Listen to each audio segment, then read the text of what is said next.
Tell me, what's all this commotion about? It's the Denton and Sasquatch Show. This place is half talk show, half weird daycare. I love it. Reports of strong interference with radio. Here we go.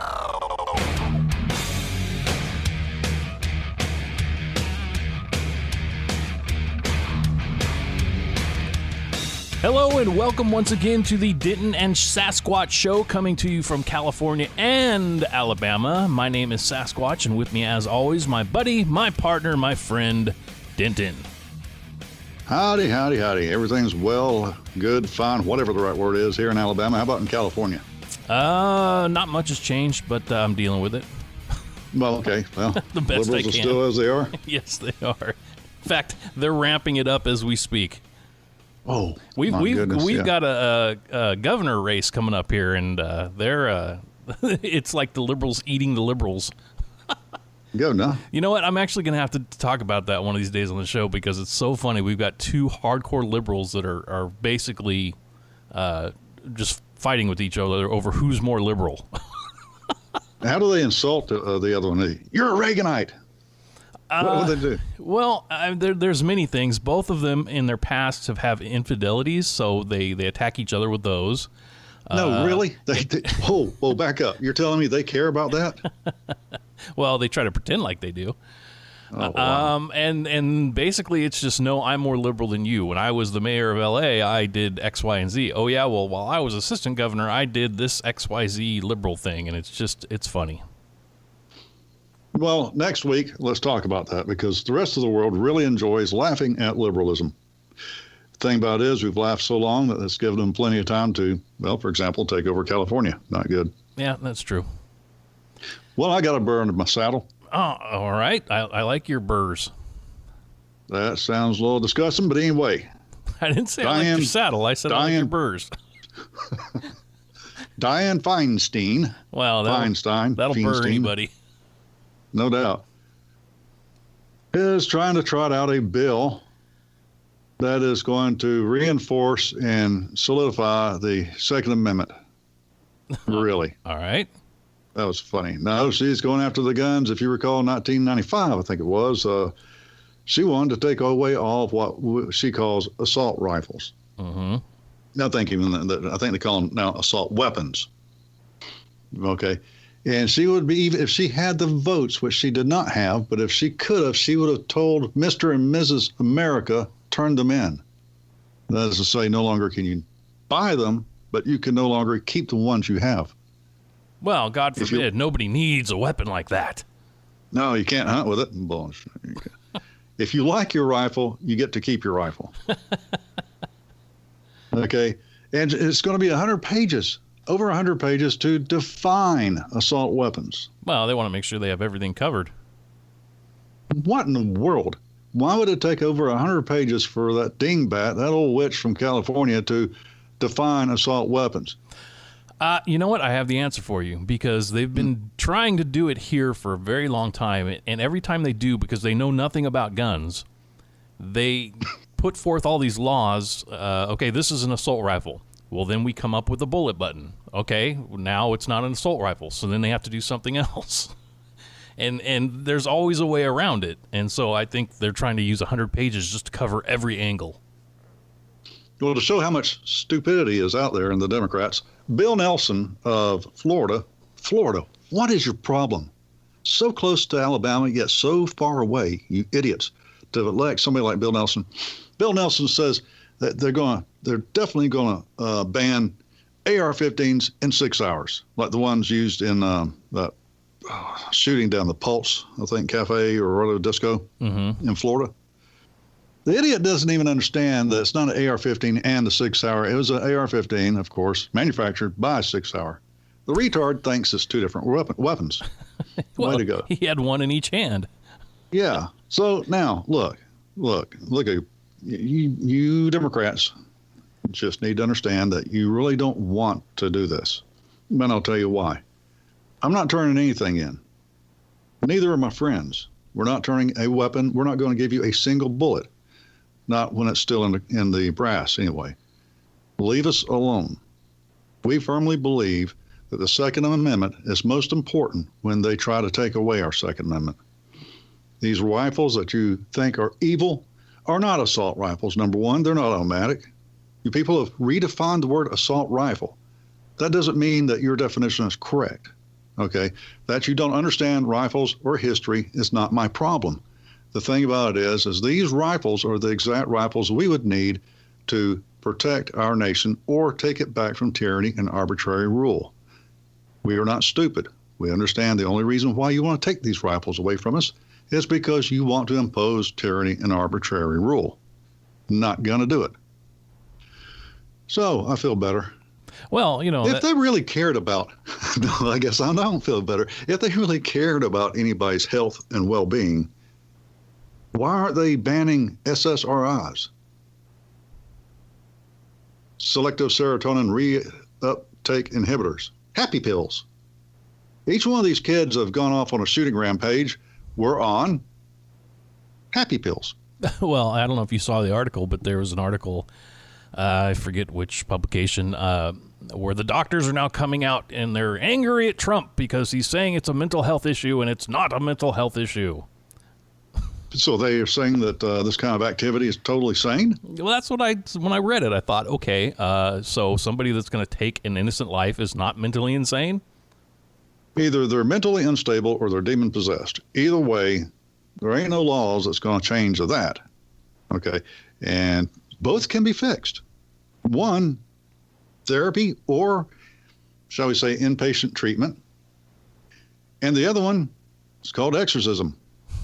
But we can't have that, because if we did that, then it'd be admitting there is a God and there is a spiritual aspect of the world. And, well, come on. And we're heading towards communism, not Christianity. Do you really think these doctors that have been prescribing these pills are going to come out and go, you know what, you're right. We've been screwing up all this time. Of course not. They're going to fight against it because it's making money for them. That's why they do it. Yes, you're absolutely right. Big pharma pays big doctors big money. Oh, that's another thing, too. In just today in L.A., they had this Drain the NRA organization, and they're calling on everybody to vote out anybody that takes money from the NRA. Okay, well, how about you vote out anybody that takes money from Big Pharma? Yeah. I mean, it works the same way, right? Yeah, and anybody who takes money from pencil industry. No, really. We need to crack down on misspelling. We've got to get rid of the pencils. Well, that's true. So, anyhow. I'm going to name you the misspelling czar. Oh, well, I am the grammar Nazi over at prepperforums.net. We didn't plug anything last week, so we better do it now or we'll forget. Prepperforums.net, that's where you go to hang out to talk about, the apocalypse, end of world, maybe an earthquake or something, or they may run out of peanut butter and jelly at Walmart. You need to prepare. Okay. We also talk about knives and guns. Guns!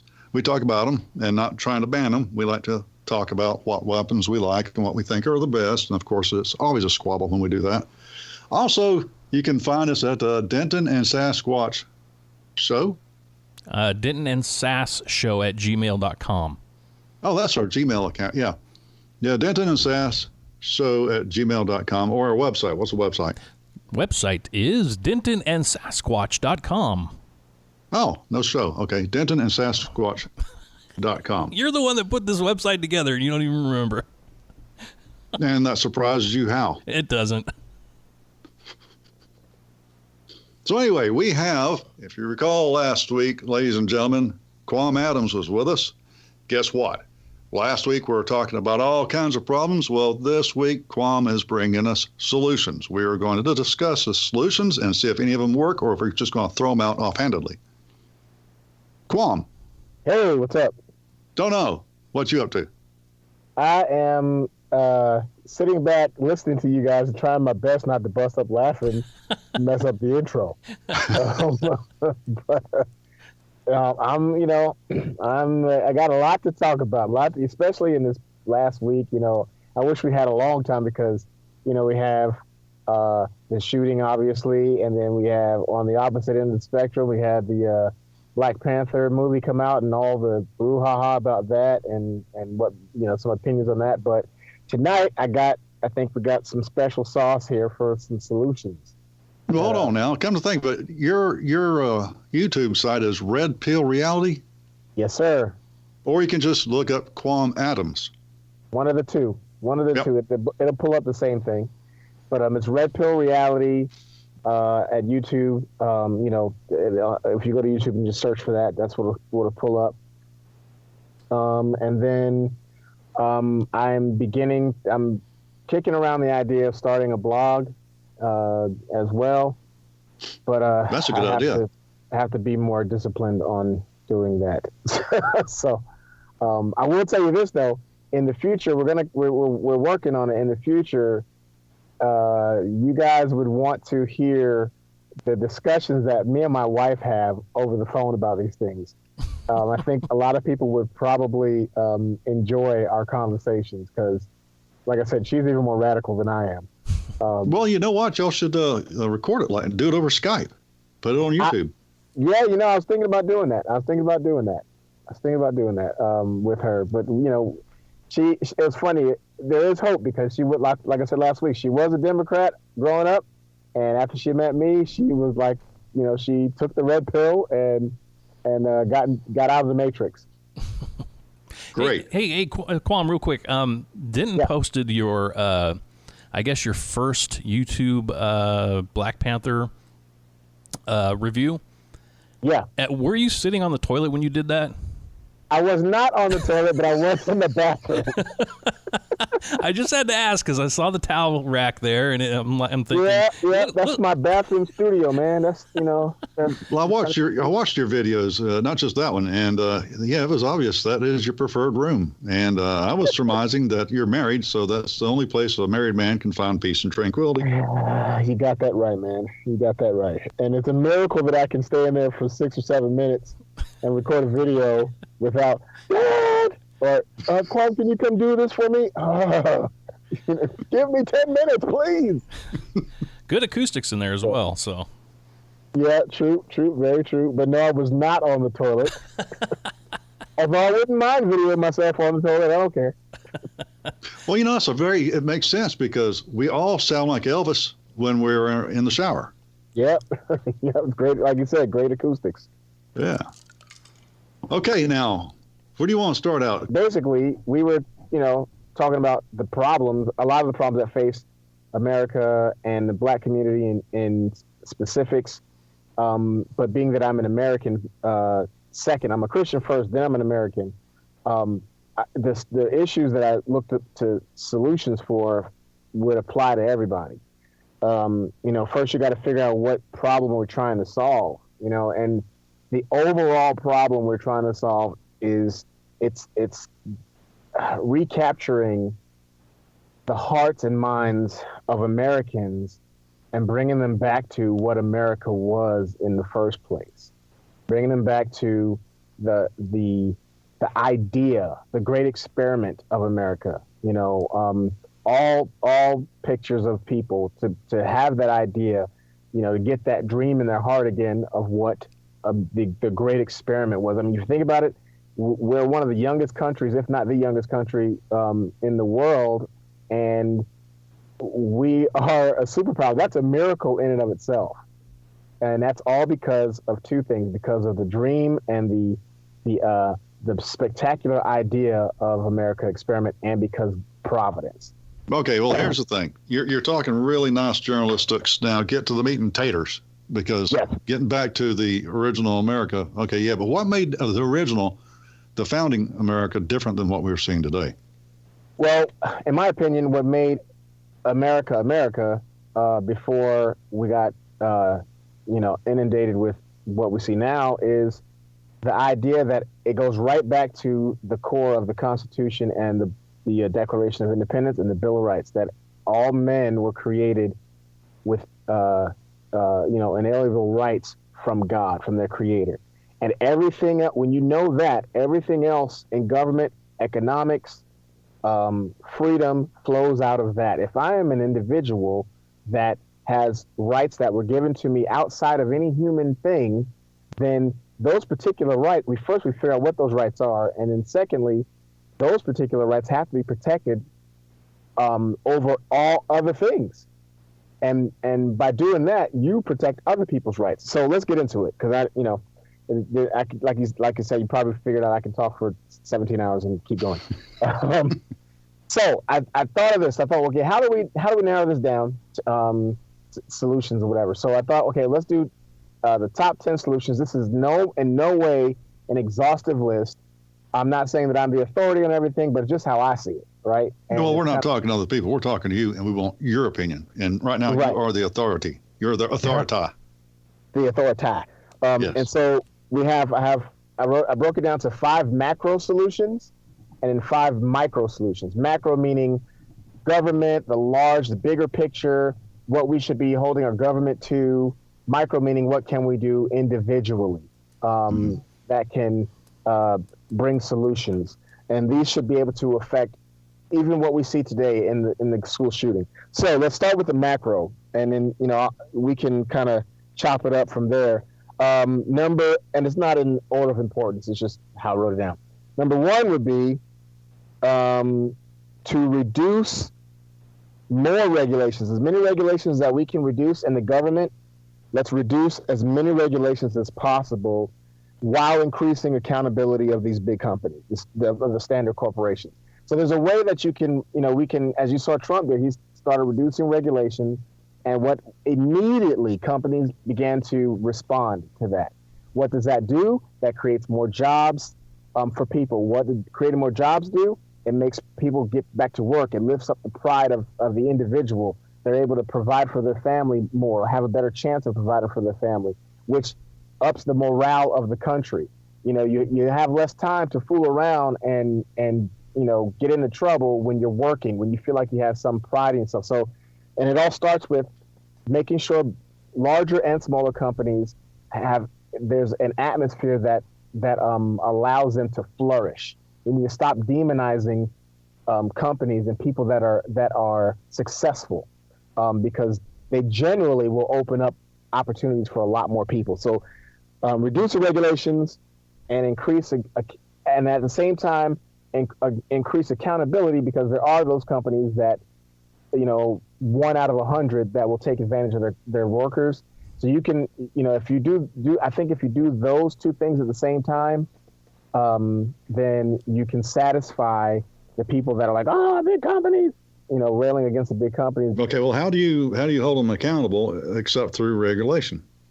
Well, regulations, from what I know, they stop a company from expanding in certain markets, doing certain things with their own product that or the EPA, things of that nature. Yeah, there are all kinds of regulations. I mean, for example, at work, because of the OSHA regulations, if I get more than 4 foot off the ground, I have to wear I call it the bungee cord. I have to be attached to this thing that if I fall, then it'll stop my fall. That's just one thing. I mean, the amount of money that corporations have to spend on OSHA is incredible. It's ridiculous, right? I think what I mean by accountability is, and that's something that would be fleshed out, but I'm talking about as far as how companies are operating towards their employees. Make it transparent, right? So I don't mean where you're telling them what they can and can't do. Obviously, there's some limits that you have to have, but I'm not saying making them accountable to the government, but make them accountable to the people.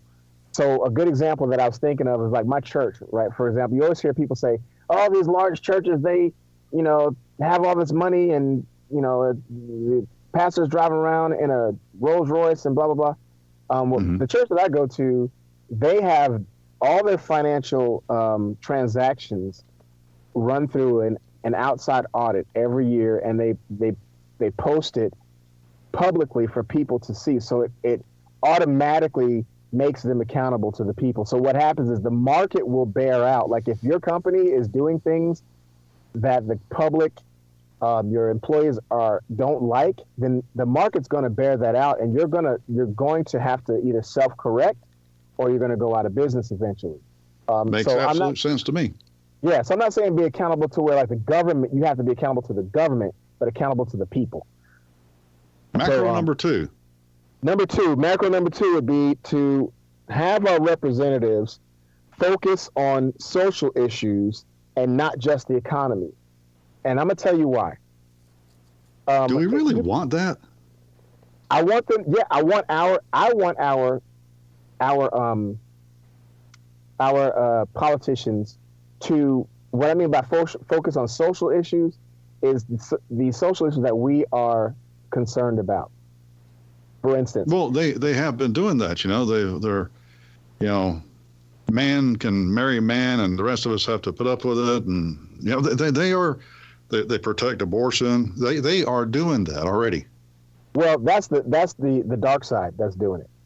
And what I'm saying is that our side needs to fight fire with fire. We assume that the conservatives and Republicans and independents, we assume that everybody has as much goodwill as we do. No, I don't. And they, well, I mean, I don't either, but a lot of us kind of have that idea that, hey, they're fighting fair like we're fighting fair. No, they're not. And they go after the social issues just as hard as we would go after the economic issues. And I think that we are broader than that, and we're right on all those issues. So why not put a bigger focus or hold our politicians that we elect on the right, hold them accountable to sticking to those issues. Fight against, I want to see my politician fighting for less regulations. I want to see them fighting for the economy, but I also want to see them fighting for, the sanctity of marriage. I want them fighting for. I don't want them to shy away from that, thinking that they're going to lose the independent vote, or thinking that they're going to offend somebody. The left doesn't care about offending anyone.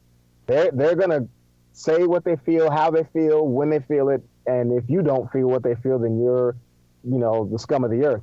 So I think that we need to not shy away from and don't believe the lie that you can only talk about economy or else you're going to offend the voters and they're going to run away from you. Donald Trump did not care, and look what happened. He didn't care. He just said what he felt, how he felt it, like it, you don't, and he got voted into the office, surprising everybody except us. I knew he was going to get, So yeah, I think Sass, what do you think about social issues?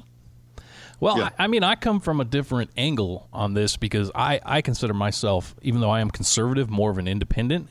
And as far as the way I look at it, like the gay marriage thing, I don't care if gay people get married because you're going to have to meet your maker and deal with that then.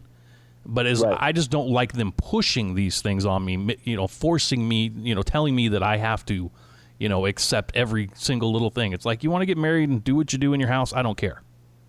Right. Well, how about a better idea? Why don't we get the government out of marriage altogether? Well, I'm all for that. Okay, because that way it goes back to the church. Right, but see, then you'd have to admit that it's a religious institution, and they don't want to do that. They don't. That's a bridge too far for a lot of people.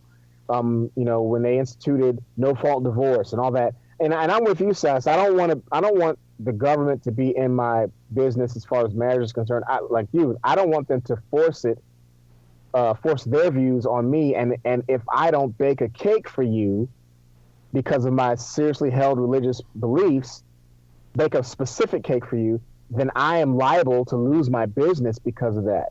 Yeah. So that's why the social issues are important, because it affects a lot of things. I don't want to have to pay out of my pocket to free up money for Planned Parenthood to be able to do what they do with babies. That's money out of my pocket. You're making me support something that I don't support, and that falls under a social issue. Well, that's like the unions using your dues for things you may not agree with, and I don't agree with that either. Right. So that's what I'm saying. I'm not saying about forcing people to believe like me, but let's level the playing field. And in order to do that, we've got to fight fire with fire. So that's number two. Are we good? Number three. Number three. I would say and this is a big one, really push for term limits for congressmen, men and women, That senators. word, by the way, is gender neutral. Yes, I am the grammar. I am the grammar Nazi. That is absolutely correct. The word man is gender neutral. Man, mankind, Right. congressman. Right. Right. If that offends Pelosi, I'm sorry that I'm offending it. Well, crazy Pelosi. She's Yeah. crazy eyes. Push for term limits with congressmen and women. They need to be held accountable for their actions. Like we always talk about term limits, but let's really do it. They need to be held accountable for their actions and inaction. Short term limits, like they need to earn their keep, man. And that there's not a whole lot to be said about that, but they need to earn their keep. If they say they're going to do something, they need to produce, or at least show that they have been working to produce it. What they said, hold them accountable to their word. I don't know the exact numbers, but I saw something the other day talking about how much time they actually spend for their campaigns to get reelected, and it's astronomical. I think that needs to be cut out. They shouldn't be able to campaign while they're in office. Right. I agree. I mean, because they're taking money from these companies, and they're spending a lot of time on the road, and then we vote, and I just think that it's. We're voting thinking we're getting one thing, and then we get something completely different. And a lot of times it seems like they're there just kind of, playing the game, And if you want to restore faith in people in the process, then you need to do what you said you're going to do, or at least fight to tooth and nail to do it. Like, I don't know what you guys felt about how Ted Cruz, a couple years back, had that marathon, filibuster because of the whole government shutdown and all that. And to me, that seemed like he was fighting for, he was fighting for what he said he was going to fight for, in that particular instance. Well, and Pelosi did that. Yeah. Not too long ago. She's putting everybody to sleep, but still, I mean. Right. I think she had a clone, because I think she had a clone up there, or she was a robot. Hologram. But But yeah, so anyway, that was number 3. I would say end all, and I don't know what, this might be a little controversial, and y'all can tell me what you think, but I would say to end campaign contributions from corporations across the board. You can get them from individual people, and you can get them from, and that might be a little tricky, but I just see that as a open door for influence that shouldn't be there on all sides. We have made politicians have made it to be a rock star career, and they get these, salaries and they make this money, and all this stuff happens from these corporations that can lobby, and then later on it's like, hey, I gave you this much amount of money, so y'all need to push through what we want to have pushed through. So, I mean, what do you guys think about that? I think maybe it should be like curbed or cut out altogether. I agree. I think we need to get rid of lobbyists for sure, because I don't have enough money to send my lobbyists to D.C. to push what I want. So, why do they get to do it? I think lobbyists definitely need to be taken out of the equation. How did that start in the first place? Maybe y'all can educate me. How did that start in the first place? You know what? That's a good question. Corporations realize that politicians can be bought. End of story. I just don't understand why we let that go. Why we let that happen, Well, there's nothing that says they can't, and lobbyists, there's more of those little critters crawling around than roaches are up there. Yeah, you're right. So, but nobody, Obama, transparency. Yeah, whatever. Yeah. Right, whatever. Trump, you want to cut out lobbyists and all that kind of stuff. Look what he put in his cabinet. Right. He put in establishment people who are fat off of lobbyists. So, yeah. Just good luck on getting rid of all that crap. But, yeah, I agree with that. I mean, when you got a corporation that can buy the politician, blam. As a matter of fact, if you're an incumbent, your campaign should be your work for the last 2 years or 4 years or, whatever. That is your, it's either going to hang you or prop you up. Just so you know, there is a wiki page on history of lobbying in the United States. I'm going to have to check that out. Probably started before Congress was created. That's crazy. Like it's just crazy how that, because that doesn't work in any other area in life. You know, like sure but other places would be called bribery. Exactly. Like I don't. We were talking about earlier before we went on air how you get a headache, and you know, it's like that's bribery everywhere else. If I pay you to take a dive in a boxing match, I go to jail for that.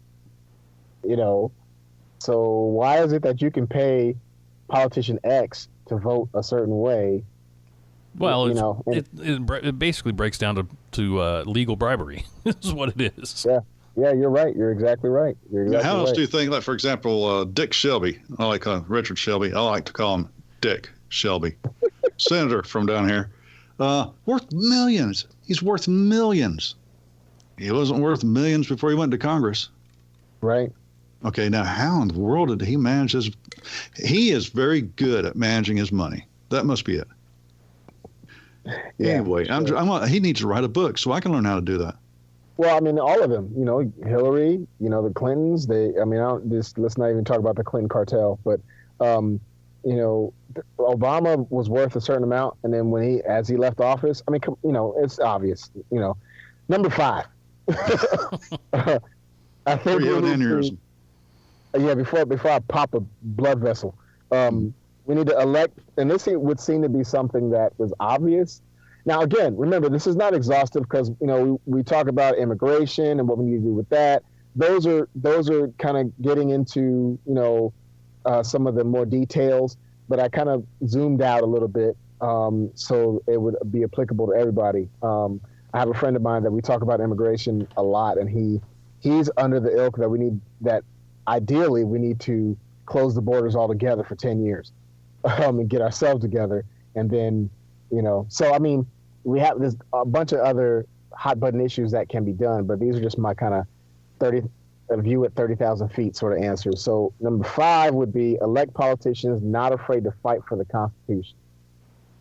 Like, let's stop shying away from what is the foundational pillars of our country. Stop shying away from it. Stop backing away from it. It's right there in black and white what it says. Well, you know what? You're absolutely right, because the liberals keep questioning the Constitution. Well, why do we have this? And maybe we should get rid of that. And maybe we don't need this anymore because when it was started, you know, it was totally different back then. So you're right. We do need people that come in and say, no, you don't seem to understand. This is what we were built on and why it works. So, yeah, I agree with you there. Well, but we need to get back to it, though, you know, because if we were to go back to the Constitution and the Bill of Rights, and you can weed out a lot of those amendments that's tossed in there, because a lot of them, okay, this is 2018. Yes, we don't need an amendment to say that we ought not own other people, for example. And we don't need an amendment telling us that we can now drink when earlier amendments said we could not drink. Right. So, you know, we could weed a lot of that stuff out. Just get rid of it. But if you go back to the Constitution, we covered this a few podcasts ago, what Congress's authority and powers are. Okay, we went back to that. Exactly what our government is supposed to spend money on. Right. You would find a lot of the money woes gone away because a lot of the agencies and crap would be gone away. Yep. Planned Parenthood, you're going to have to start charging for abortions there, dear. Yep. Sorry, that's the way it is. Yep. That's right. Pakistan, we're going to have to find somebody else to fund you because, I'm sorry, we can't find it in the Constitution where we're supposed to take our people's money and give it to other people. And nation build in other places. Yes, not supposed to do that. And by the way, let's get back to the Bill of Rights real quick. No, I was listening to Andrew Wilkows, one of my favorite people to listen to when I'm driving to work, which is I get to listen to him for a total of 15 minutes. How about that? I'm glad I spend that money on XM. But anyway, it is fun listening to him. But he said if you don't like the Second Amendment, then we should have create another amendment. No, you don't seem to understand. Wilkows brilliant, okay, but the Bill of Rights are not something that they were put in there. They're set in stone. You cannot say, okay, we're going to create an amendment to get rid of the Second Amendment. No, that's a God-given right, and you can't touch it. So, what these people don't understand, for some reason, what they have not understood, and the side note to that, I think that every politician, before they can even run need to take a test on the Constitution. They need to take a test that is published publicly, so that we can know. Do you know what's in the Constitution and the Bill of Rights for you to, and what it means? Oh, not if you're going to run. I want them now. I want that test taken to Congress, and every one of those critters have to take it right now, and they'll run out of town if they can't pass it, which they won't. What do you think the pass-fail ratio would be? Oh, I would say that. I'll bet you 70%. I'd agree. I agree. I think it'd be maybe even more. Maybe 73, 74% would probably fail it. Well, one thing we all know is that you can't cry wolf in a theater, like Nancy Pelosi said you can't. I mean, that's in the Constitution, right? That's set in stone. That was, I think that was in the 10 and a half commandment, I think. So elect politicians not afraid to fight for the Constitution. Like, let's have some backbone. Let's stop backpedaling about, why America is what it is. It's the three things that made America soar the way it has is the Constitution, the Declaration of Independence, and Providence. Those are the three things that made America explode the way it has. Here is the problem with all the things that you said on your macro level. These politicians aren't the ones to tell us what we should do, or they shouldn't be up there preaching this stuff to us. Right. We are to send them up there to do what we want them to do. So in other words, you're not going to change the government by putting more Congress critters and presidents up there, because you're still getting them from the same pool, and the same pool is at first the parties are selecting them. So, and the party's absolutely corrupt. Right. No two ways around that. And then we vote on the ones that lied to us the best. Yep. Okay, so we need better discernment. And so you're looking at from a top down, and I'm going to assert that you cannot change the government that way, because now you're wanting people to send people, you know what I'm saying? We need to have a revival. Hey, Kwuam, I don't want to put words in your mouth, but I'm guessing part of your micro is people being more responsible for who they send to office and paying more attention. Yep. and I knew that was going to be in there, because that's the way I feel too. But that sort of takes care of what Denton's talking about. Exactly. Denton, you guys are kind of singing my tune before I play the note. Well, get to playing, man. Get to playing. All right. So the micro number one. Micro number one is, okay, do not be afraid to get into conversations about policy for the sake of those who may be on the fence. And an addendum to that is you need to educate yourself on what the facts are, on what is actually correct. Stop getting your information from social media and from Snopes and all that. We shouldn't be afraid to get into these conversations about policy and politics and what America means and all that with people, because we're afraid of offending people. The reason why, I've gotten to quote unquote arguments. I used to get into arguments all the time with people, and with someone who I knew in the beginning I was not going to move, right? But just because I wanted to be right, I would get into the argument. But then I switched up my strategy and started realizing, wait a minute, this is only going to frustrate me. The only reason why I will step into the ring is because for all of the peripheral ears or eyes that are reading, online, that may be on the fence and need the other side to be just as fiery, just as exuberant about the position that we have of truth. Because just like my wife, if I would have been kind of mealy-mouthed about it, or just was like, oh, I don't want to offend her or whatever, then she would not have stepped into the truth. And so there are a lot of people that I know that I see that may not ever speak up, but they will listen to the truth that is brought. But we, for so long, just allow the left and liberals to just be loud and talk, and for fear of losing our job or being offensive. So we need to get rid of that fear of confrontation and be able to speak up. But we need to be educated on what we're talking about. I didn't know much about guns. I went and found out about it. I went and found out that an AR-15 is not an automatic weapon, and that automatic weapons have been banned since 1934. Is it Controlled, 34? regulated. Well, yeah. I mean, regulated to where you can't just go get it. Like, you have to jump through a bunch of hoops in order you can't go down to the gun stores nowadays. Cannot sell new automatic rifles. Right. Of any kind. But the thing or is, automatic pistols. What a semi-automatic is, and that AR-15 is just the same thing as a regular rifle, except it just looks scarier. To people. You go get educated. I found out about Margaret Sanger, and Planned Parenthood. I found out about how much money the 1% actually gives into the economy. These things I found out about, so I'm armed myself with knowledge so that I can speak up and be confident in that. So that's number one, micro solution. Don't be afraid. Educate yourself so you can be courageous when those conversations come up. So we have to stop being wallflowers. Exactly. We can't just stand back and, a good example really quickly, a job that I was at, usually these conversations will break out in the break room or at the water cooler.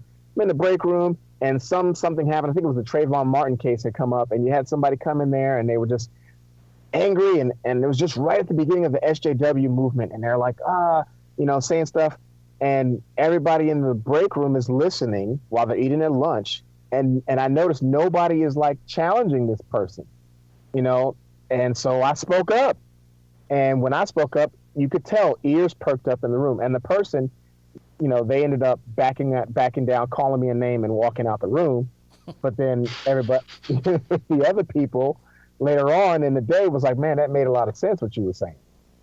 You never know who's listening. So anyway, so let's stop being wallflowers. Number two, going along with what we had alluded to, we as the people need to hold our politicians accountable. We need to vote people in. First of all, do our due diligence and vote people in that have a track record of sticking to their word according to what we believe in. Because if we keep sending the same people up there, like you said, then we keep sending the same people up there, we're going to get the same results. Sending Trump to the White House was a indication of that.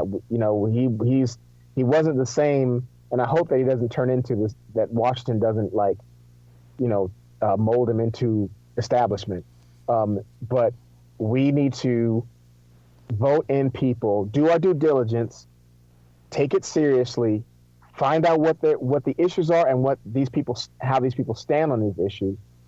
And then also a side note to that, if it's in you, maybe you need to step up and let your voice be heard and throw your hat in the ring if it's in you and if you have the resources to do so. So it's on us. I would never trust me again. Well, the onus is on us. We the people, all the way around. It's we the people, all the way around. Next one, we need to seek to educate ourselves about real people that we know who. Now, this goes to like what we were talking about last week, the differences between the races and stuff, and just people in general, is that we need to be purposeful about getting into actual relationships with people that are not like us, for the express purpose of knowing them on a human level. When you do that and you get into a relationship with people, and then you're able to assimilate into truth. Now, hear what I'm saying about this. Like, if I have the truth, there's no such thing, we already established there's no such thing as your truth, my truth. There's just truth, right?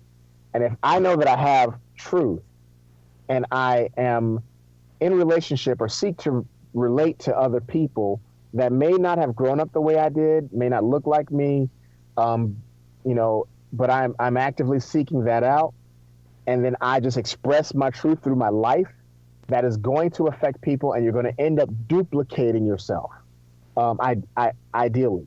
And what that does is that duplicates how they vote. It duplicates how you, your influence and your circle of friends, your circle of influence. So we need to be able to step outside of our own lives and seek to, I guess you could say, evangelize on a political level, ideological level. We're not talking about religiously. Obviously, the Bible tells us what to do about that. But if we seek to evangelize those that are willing to listen and become friends with them and find out what their lives are about, then it makes it easier for them to hear our message. If we're just pointing fingers, not pointing fingers, if we're just saying this, saying our points or whatever, then it's easy to turn us off. But if I have a relationship with that person and they're telling me something that may go against what I'm thinking or may challenge me, then I'm more apt to listen to them because I have a relationship with them. Does that make sense? Yeah, it's a very valid point. But just to let you guys know, we only got about 4 minutes left. Oh, my goodness. Oh, wow, that's quick. Okay, so teach our kids on the Constitution. Why do we have our rights? Why are we equal? Why don't we overtax the rich? Old-fashioned parenting is needed again. That's a big point that maybe can be talked about later. And proudly support, this is a big one that's on my list, proudly support conservative Christian entertainment. There's a reason for it. Be open with it. Let others see that it's okay to come out of the closet, so to speak. Be proud to support, because nowadays stuff is, the entertainment is such a huge influence on our culture. And I think we've missed the boat on letting the left have a monopoly on it. We have the best musicians, we have the best singers, the best writers, because we have truth behind us. So we need to embrace conservatives and support them when they have a movie that comes out. Go see it. James Woods. Name some other actors that are Tim Allen. Tim Allen, yes, his show was hilarious, and things like that. We need to be vocal, on what do you call it, Twitter and Instagram. More of us need to crop up and be vocal about that. And so that's my. Oh, and then the last one was call out identity politics for what it is without shame or shyness. Beat them with logic. Identity politics with baseball bats. Either way, it's okay. or baseball bats. We need to make sure we have enough room for the outro, which I'm sure is going to be a lot of fun because Sasquatch always picks the best ones. Hey, this has been Kwuam Adams. Wait a second, real quick. I just want to wrap this up in my own way here, real quick. I was just about to plug reality. I know. No, but what I was hearing from Kwuam, and I totally agree with, is facts is what's going to win this. I don't know if you want to call it war. Or no, it will not. You people are all wrong. But almost everything he talked about was we need to have facts. Yeah, feelings. I have this saying, find out the facts and then let your feelings follow those, not the other way around. I say let your feelings flow and you'll find the right facts that fit your needs. I'll follow my heart. I'm just going to follow my heart. Follow your truth. My truth. Stop. All right. Kwuam Adams, what is your YouTube? It's Red Pill Reality.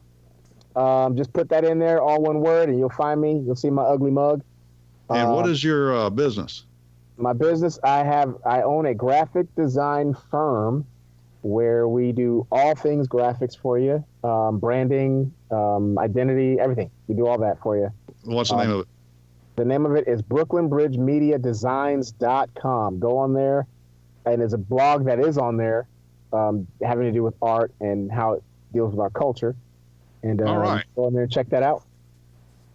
That's Brooklyn Bridge Design. Media. Brooklyn Bridge Media Designs. All right.